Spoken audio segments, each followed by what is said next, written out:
Bismillahirrahmanirrahim. Assalamualaikum warahmatullahi wabarakatuh.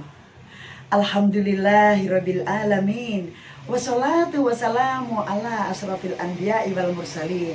Nabiyina wa habibina Muhammadin wa ala alihi wa sahbihi ajmain. Bapak, Ibu, Saudara yang dirahmati Allah, mengamalkan nilai Islami membuat hidup lebih berarti adalah serial video kita kali ini. Dan masih bersama dengan saya, Tuti, dengan tema untuk Anda, yaitu keutamaan takut kepada Allah. Rasa takut kepada Allah merupakan amalan hati yang banyak disebutkan di dalam Al-Quran dan hadis Nabi Muhammad SAW. Pernahkah kita tersadar bahwa kita melakukan hal-hal yang dilarang agama, meninggalkan perintah agama, dan meremehkan ajaran agama itu, semua karena betapa minimnya rasa takut kita kepada Allah. Bahkan kita terkadang lebih takut kepada manusia, padahal Allah berfirman yang artinya, "Karena itu, janganlah kamu takut kepada manusia, tetapi takutlah kepadaku." Quran, Surat Al-Maidah ayat 44. Maka takut kepada Allah adalah salah satu bentuk ibadah yang semestinya dicamkan oleh setiap mukmin. Di dalam Islam, rasa takut kepada Allah memiliki kedudukan yang sangat penting. Ia merupakan syarat iman kepada Allah sekaligus konsekuensi iman kepadanya. Allah berfirman, "Maka takutlah kepadaku jika kamu benar-benar orang yang beriman." Quran Surat Ali Imran ayat 175. Pada ayat tersebut terdapat perintah wajib untuk memiliki rasa takut kepada Allah semata. Juga terdapat informasi bahwa takut tersebut merupakan konsekuensi iman kepada Allah.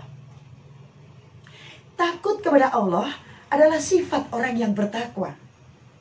Bagaimana Allah mensifati para malaikat?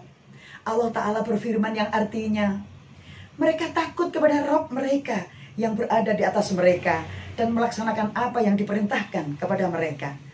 Quran Surat An-Nahl ayat 50. Semakin berilmu, semakin takut kepada Allah. Oleh karenanya, seseorang semakin ia mengenal Rabb-nya dan semakin dekat ia kepada Allah Ta'ala, akan semakin besar rasa takutnya kepada Allah. Nabi kita SAW bersabda, "Sesungguhnya aku yang paling mengenal Allah dan akulah yang paling takut kepadanya."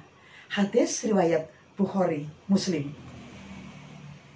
Orang yang paling banyak meriwayatkan hadis dari Nabi SAW, yaitu Abu Hurairah radhiyallahu anhu, beliau pun menangis ketika sekarat menghadapi ajalnya dan berkata, "Aku tidak menangis karena urusan dunia kalian. Aku menangis karena telah jauh perjalananku, namun betapa sedikit bekalku. Sungguh, kalau aku akan berakhir di surga atau neraka. Dan aku tidak mengetahui mana yang diberikan padaku di antara keduanya." Hadis riwayat Nu'aim bin Hamad. Maka orang-orang yang berbuat maksiat, yang mereka tidak memiliki rasa takut kepada Allah, adalah karena kurangnya ilmu mereka terhadap agama Allah. Yang menjadi pertanyaan selanjutnya adalah, bagaimana kita bisa memupuk rasa takut kepada Allah Ta'ala? Yang pertama adalah mengingat betapa lemahnya kita dan betapa Allah Maha Perkasa. Betapa kita ini kecil, lemah, hina di hadapan Allah.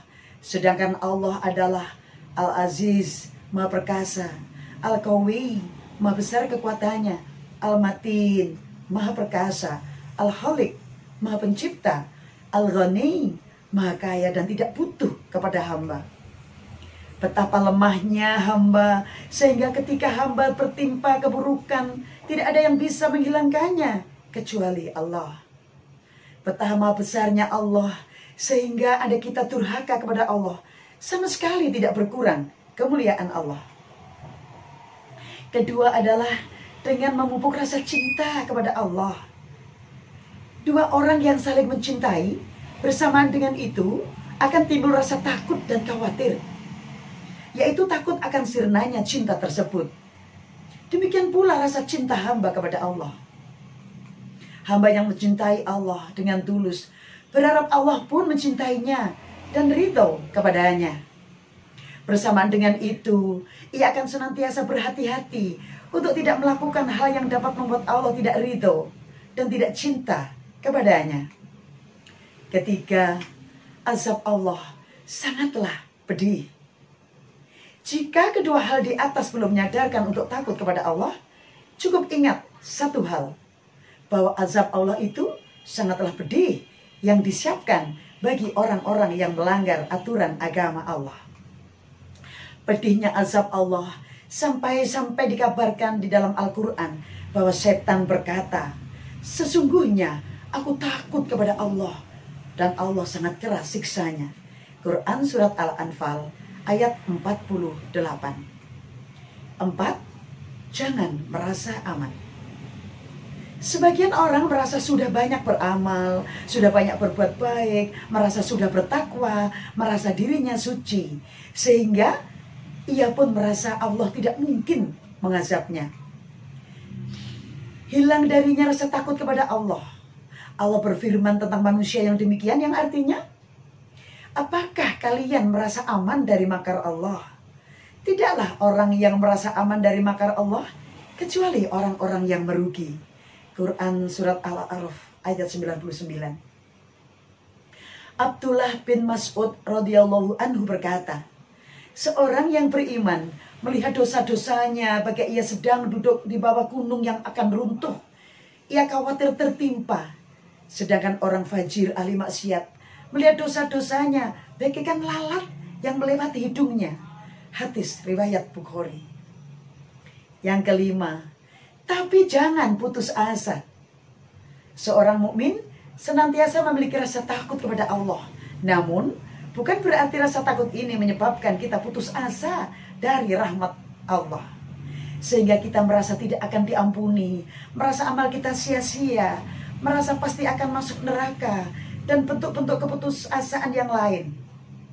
Ini tidaklah benar. Keimanan yang sempurna kepada Allah SWT mengharuskan kita memiliki keduanya, rasa takut dan rasa harap. Dengan berputus asa terhadap rahmat Allah, seakan-akan seseorang mengingkari bahwa Allah itu Ar-Rahman, Maha Pemberi Rahmat, Ar-Rahim, Maha Penyayang, dan Al-Ghafur, Maha Pengampun. Eksisnya rasa takut kepada Allah dalam hati seseorang mengindikasikan bahwa wujud dan benarnya keimanannya kepada Allah. Sedang nihilnya rasa takut tersebut menunjukkan hilangnya keimanan kepada Allah dari dalam hatinya. Bapak, Ibu, Saudara yang dirahmati Allah, demikian semoga kita menjadi hamba-hamba Allah yang senantiasa takut kepadanya, sehingga kita tidak mengabaikan perintahnya dan tidak melanggar larangannya. Sampai jumpa di edisi mendatang, tetap dalam seri Mengamalkan Nilai Islami Membuat Hidup Lebih Berarti. Billahi taufiq wal hidayah. Wassalamualaikum warahmatullahi wabarakatuh.